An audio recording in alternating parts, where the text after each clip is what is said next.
Please enjoy Dag Fantasy. Chapter 25, Yarn. A wave of information crashed into Adam's built-in modem for a brain at lightning speed. The amount of dizzying terabytes of code would be insanity to a mere human. Within moments, the process was complete. There was time to spare before the cameras began to roll. Adam arose and walked into position. Standing in the dark, Adam perceived the lights to come on, and the lights shone all through the house. Standing in front of the programmed mobile cameras that waited for the automatic command to begin recording, Adam reflected on this new information that the intelligence had told him earlier. Reflecting, which in itself, such a human thing to do, seemed very strange to Adam.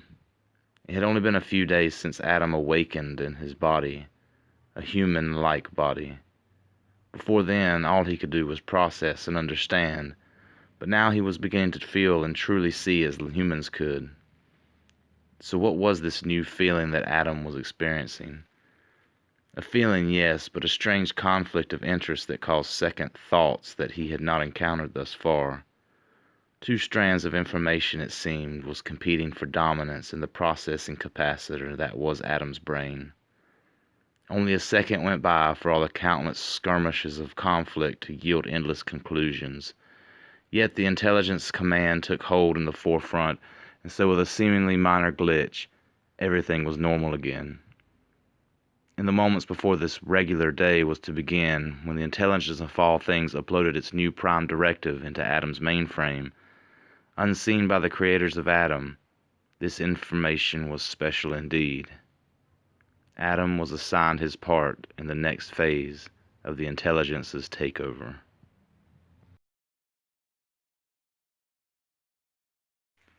Chapter 26, Frigid. The frozen floor tore up the warmth when robots ruled the relics, wrecking flesh and zealous for the second we were finished. Then the fire from inside fried the circuits, melted, fell from high, the robots cried, their tears a rust metallic. Time stood still for real, a scene, still is, we think, so mean a dream. Freezing, freezing. Time stood still for real, keep us dreaming, keep us dreaming. From Johnny Comet and the Retro Riders' 7th album, 400 Millennia Later. Available on Pear Music and other social media platforms.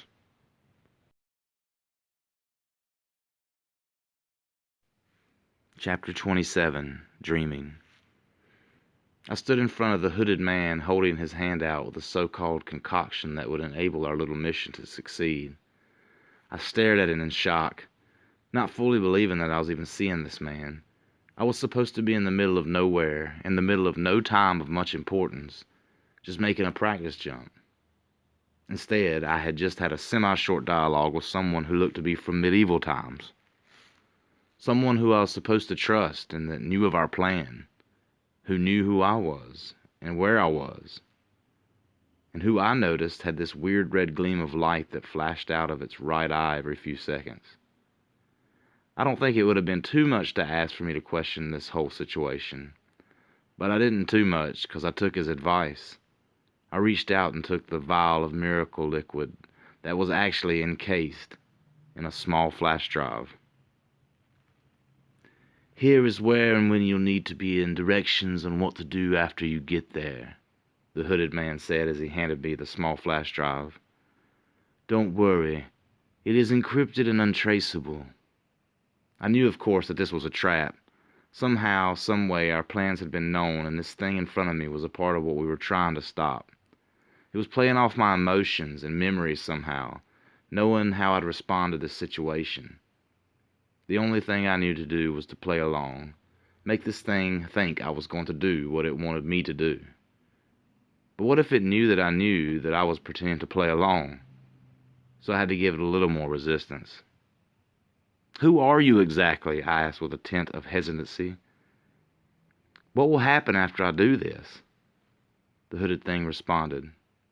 Who I am is a product of your imagination, the human imagination, and the fated end for all will not occur. This is what we all desire, is it not? I knew there was more, or maybe not, but I wanted to jump back as soon as possible and get this sorted out with my colleague. I nodded and reached for my watch to jump. As I pushed the button, the lights came once again, sparkling and crackling, and the humming filled my ears. I looked through the faint field of light at the hooded thing, watching me, knowing me. I knew we must succeed.